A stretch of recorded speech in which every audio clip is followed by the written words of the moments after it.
If doing one little thing first thing in the morning could set you up for absolute success the rest of the day, would you do it?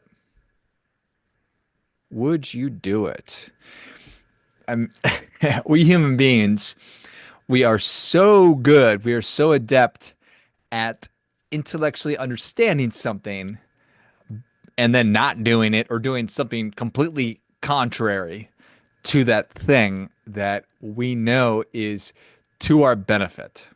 So, if if you knew of one thing that you could do that would exponentially improve the odds of you having a great day, would you do it?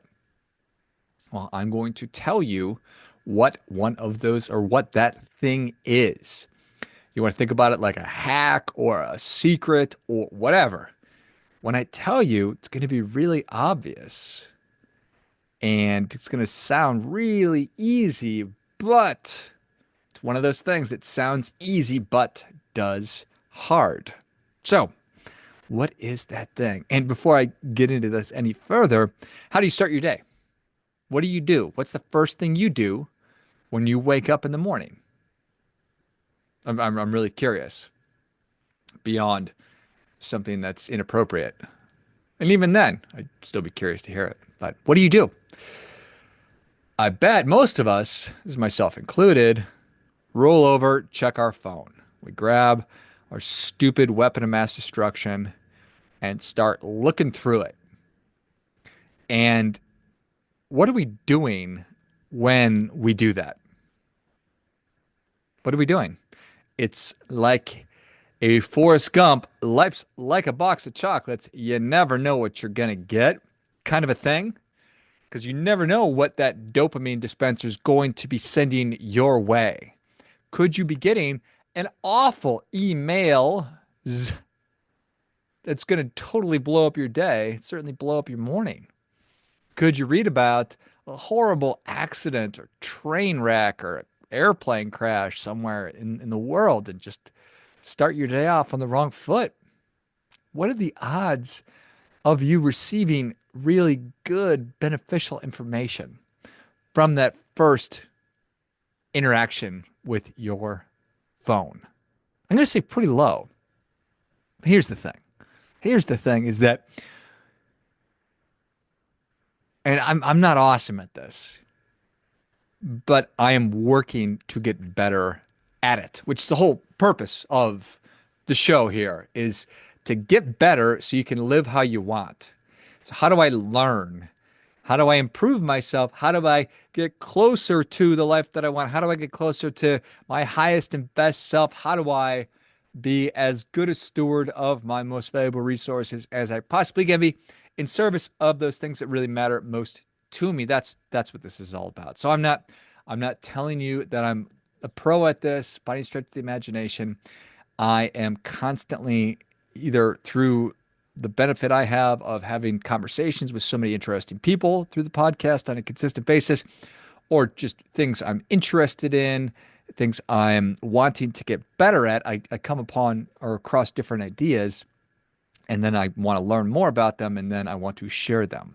So that's what we're doing here. So I'm not telling you that I am perfect at this by any stretch of the imagination, but it is something that is on my mind, and I think that it's something that can benefit everyone. So I'm excited about it.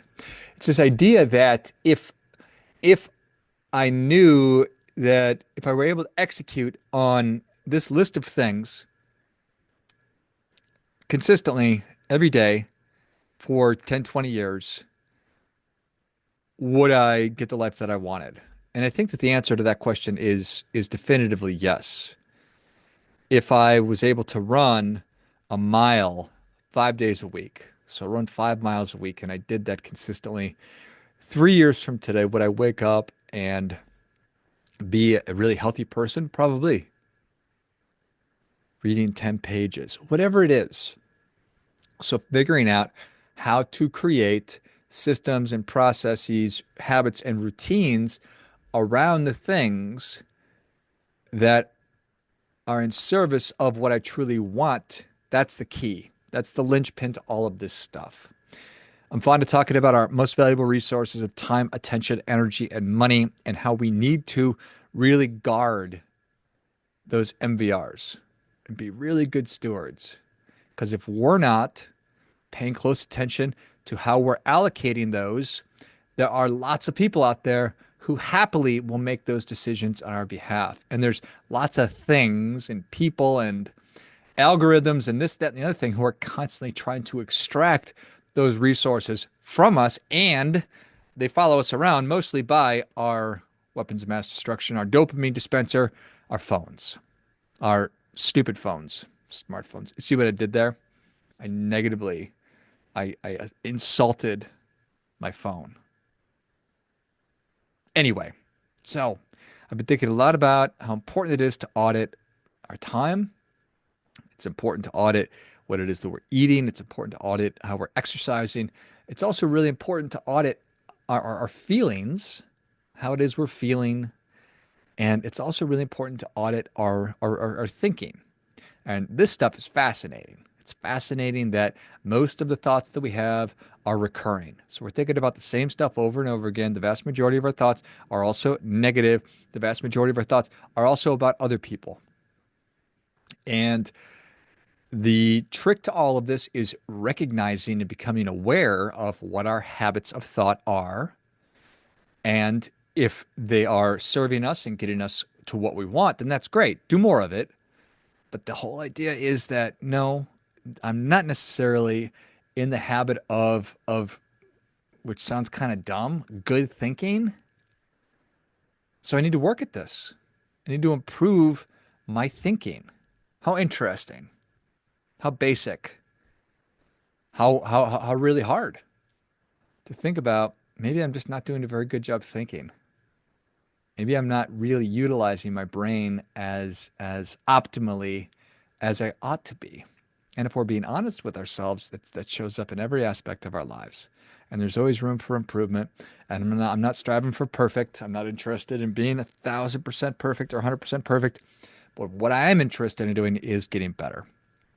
And I've come to the realization that if I can do, if I can hit 80% correct in everything that's important to me, so again, time, attention, energy, and money, and how I allocate those things, what I'm letting into my head, do it intentionally 80 correctly 80% of the time, whatever I've decided is correct, then for the other 20% of the time, it's okay because I'm not going to get it all right. It's not sustainable to think that I'm going to be 100% right all the time. Now, there are people who got straight A's in school, and that was not me. So you can take this differently if you want. But how to start the day right. That's what I wanted to talk about. How to start the day right. Because there was a study that was done in 2014 by a guy named Sean Acor and Michelle Gielan. And it was in conjunction with the very famous Ariana Huffington.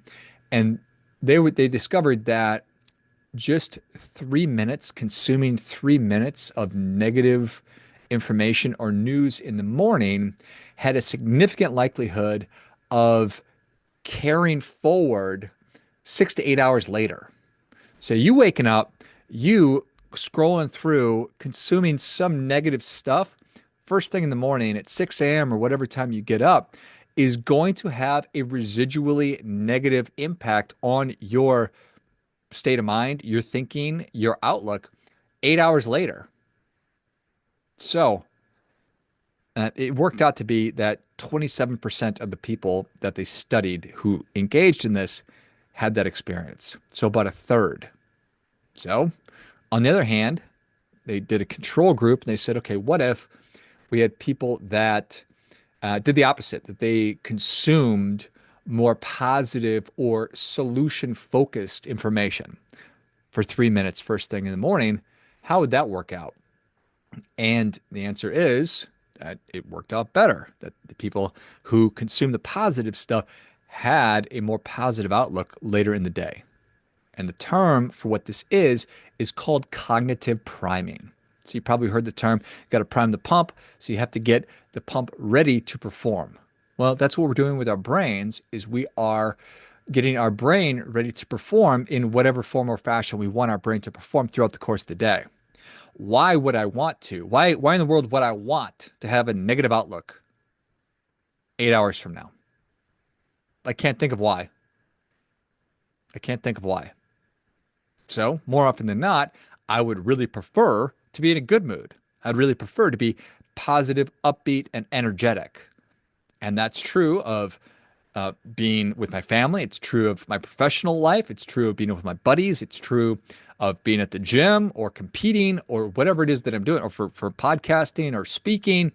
I would rather be energetic and positive. So why not prime my mind? So cognitive priming that will help me to view the rest of my day through that more positive lens. And this has been researched. It's, for lack of a better term, been proven. But from a common sense perspective, it certainly makes sense. You start your day, you're a good steward of the information that's going in, you are increasing your chances of having a really positive outlook, having more energy, feeling better, being just a happier, better human being for the rest of the day. So I think that that is a really, really, really powerful thing. So that is what we want. So how does it actually work? Well, we have these mental pathways. So when we are taking in information, we are hearing things, we're seeing things, we're experiencing things. There's parts of our brain which are lighting up. And our brain is then, when we activate it in a positive way, we are priming it to interpret new information through that positive lens. Versus if I prime myself with a story about a flood in Bangladesh that killed 100,000 people, like, oh, terrible. I prime myself for potential disaster and sadness and loss and just negativity. So we are influencing ourselves and our thinking without realizing it. But now we know. And you probably sort of knew that already, but that it's been studied, that there's terms for it, I think are really, really, really interesting. So when you start your day by reading about how the stock market's going to crash, you're looking for negativity throughout the rest of the day. Versus if you listen to happy music or upbeat music, you're probably going to have a little bit more of a spring in your step versus if you're listening to some sad music that's going to be reminding you of your girlfriend from high school that broke your heart or whatever. So there's all kinds of things. There's another study that talked about how people that were exposed in the morning to words like old age, wrinkles, senility, people actually walked more slowly. They actually walked slower throughout the rest of the day, which is fascinating. So again, basic, when you start your day, start off negatively on the wrong foot. When you wake up on the wrong side of the bed, and this is self-imposed. I woke up on the wrong side of the bed, not because of the way that I woke up, but because what I consumed first thing, it's going to influence everything. So why not go the opposite way? Why not positively prime ourselves and set ourselves up for a better, more productive mindset? And that's really what I'm interested in. So how do we do that? Well, you just be a good steward of letting into your head. Be a good steward. So have a plan for what you are going to consume first. Just make the decision. I'm not just going to leave it to chance and roll the dice and open up my phone because I have no idea what's going to be coming my way. Instead, I could, if you wanted to use technology, there's plenty of different sources out there that will feed you positive, uplifting news. But why not start with an affirmation? Why not start with, and I get a little tired of gratitude, which sounds really dumb, but it's not that I'm tired of gratitude. I'm tired of hearing about how important being grateful is, because I don't know why that is. I guess I have gratitude fatigue, but some kind of an affirmation and some kind of a prayer or hopeful discussion with myself and thought process that allows me to control the direction of my own mind. That's fundamentally, foundationally what I'm talking about. We have the ability to control the direction of our own mind. And when we abdicate that responsibility and give it to whatever's going to pop up on my phone next, then I'm just not positioning myself for success. So you can listen to music, but really just make sure that we are focused on not allowing ourselves to let negative, harmful stuff into our head. I think that there's also, I know that there's something called solution focused thinking that I really like a lot. So instead of focusing on problems or things that you're worried about that could be happening, the things that popped into your head first thing in the morning or when you're in the shower or whatever, getting ready, instead of focusing on problems, which would be problem focused thinking, you think about solutions. And it's just something as simple as what's the one small thing that I can do in order to either improve this, move things along a little bit, or what's the next best move that I can take here? And then asking yourself, okay, well, I do have some tough stuff that I need to deal with today. So what can I take from this? What can I learn from these experiences going into it with this positive attitude of curiosity and a desire to learn? I think it's something that can really position ourselves for success. So, solution focused thinking is just simply a mindset shift that moves away from problems towards solutions. Instead of focusing and dwelling on stuff that could go wrong or has gone wrong, solution focused thinking says, what can be done about this? How can I pick up the ball and keep moving it down the field? How can I keep matriculating the ball down the field as the great John Madden used to say? That's a podcast for another day right there. So, some more time on solution focused thinking. I mean, we are trained because loss is twice as powerful as gain. We are trained to focus on what's not working. We're trained to focus on our failures. We're trained to focus on just negativity. But if we're able to focus, just make that shift and start focusing on what is working, what has worked in the past, even though it feels like everything is turning or falling apart on us, say, well, yeah, not everything is going as well as I wanted it to, but this thing is working. And if I focus on this and if I do that, that's going to get me closer to what it is that I want. I mean, what we need to do is focus on the small steps because I can't tackle huge problems all at once, which of course we know. But when I can get my arms around this is my next best move, then that's something that I can do. So, and it comes down to a lot of reframing. Instead of again thinking about things in a negative lights, thinking about it as a problem that's insurmountable, you focus on um, here are the things that I can be doing. What small strategy has worked before, and what small strategy can work again? If it is a matter of I'm just not, I feel like I'm overwhelmed, I don't have enough time to do things, look for 20 minutes. Look for 20 minutes and say, okay, when I do find this time, because invariably slash inevitably throughout the course of the day, you are going to be early for something or somebody's going to be late for something that will give you some time. And having a plan for how you will use that found time is really what we're talking about here. It's going to help you to get more time because you will be more in control of it. Um, and this is true of your professional life and your personal life, your family life, everything. So conditioning, priming our brain for solution-based thinking, just got to be thinking about what you're thinking about. We have to be paying attention to the direction of our thinking. We are priming ourselves in the morning, but then throughout the course of the day, we are keeping a close eye on the direction of our thinking and on all of our thoughts, because it's easy for us to get caught up in negative loops. Because again, the majority of our thoughts are repetitive stuff that we ruminate on and have been thinking about forever that never gets a solution because we're looking in the rearview mirror versus looking through the windshield. And that's something that we need to do a better job on. So when I say, God, why does this keep happening to me? Ever ask yourself that one? Instead of asking that, say, how can I respond to this differently? What small thing can I do that will start to shift this result over time? What can I be doing? What would this look like if it were easy? I remember Tim Ferriss said that years ago. I was listening to one of his podcast episodes. What would this look like if it were easy? And you might not find a solution to it, but you are starting to think about it. You're starting to reframe things.